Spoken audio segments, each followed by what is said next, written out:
দর্শক, আজকে যে নবীর আলোচনা শুনবো তিনি হচ্ছেন হযরত ইলিয়াস আলাইহিস সালাতু ওয়াস সালাম।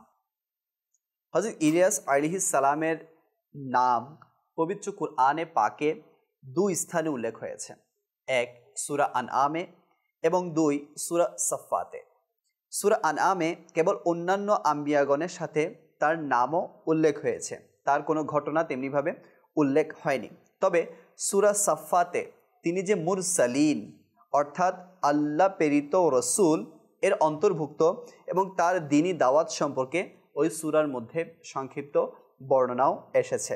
কেউ কেউ হযরত ইলিয়াস আলাইহিস সালাম ও হযরত ইদ্রিস আলাইহিস সালামকে একই ব্যক্তি বলে সম্বোধন করেন, অর্থাৎ ওনারা দুজন একই ব্যক্তি। তবে তা সঠিক নয়।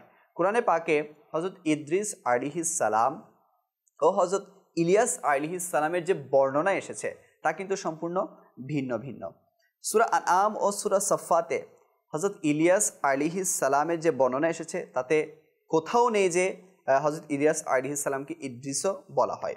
আবার সূরা আম্বিয়াতে হযরত ইদ্রিস আলাইহিস সালামের যে বর্ণনা এসেছে তাতেও এমন কোনো ইশারা নেই যে ইদ্রিস আলাইহিস সালাম ও ইলিয়াস আলাইহিস সালাম একই ব্যক্তি। তো এখান থেকে একটা জিনিস ক্লিয়ার হয়ে গেল যে আমাদের মধ্যে যারা এই ধারণা পোষণ করে থাকি যে হযরত ইলিয়াস আলাইহিস সালাম ও হযরত ইদ্রিস আলাইহিস সালাম একই ব্যক্তি, তো ওনারা একই ব্যক্তি নন, আলাদা আলাদা ব্যক্তি।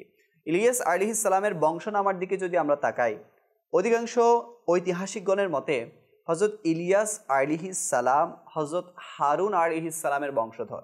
জি হ্যাঁ, বলা হয় ইলিয়াস ইবনে আজের ইবনে ইয়াজার ইবনে হারুন আলাইহিস সালাম। তো এভাবে আমরা জেনে যাই যে ইলিয়াস আলাইহিস সালাম হারুন আলাইহিস সালামের বংশধর।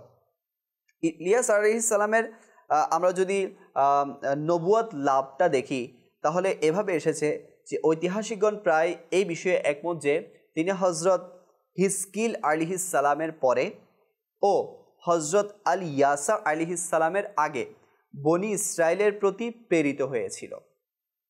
এ সময়ে হযরত সুলাইমান আলাইহিস সালামের স্থলাভিষিক্ত ব্যক্তিদের অপকর্মের কারণে সাম্রাজ্যে দুভাগে বিভক্ত হয়ে গিয়েছিল।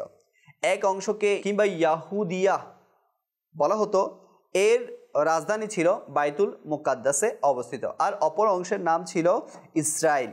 এর রাজধানী তৎকালীন সামেরাহ এবং বর্তমানে নাবলুসে অবস্থিত ছিল।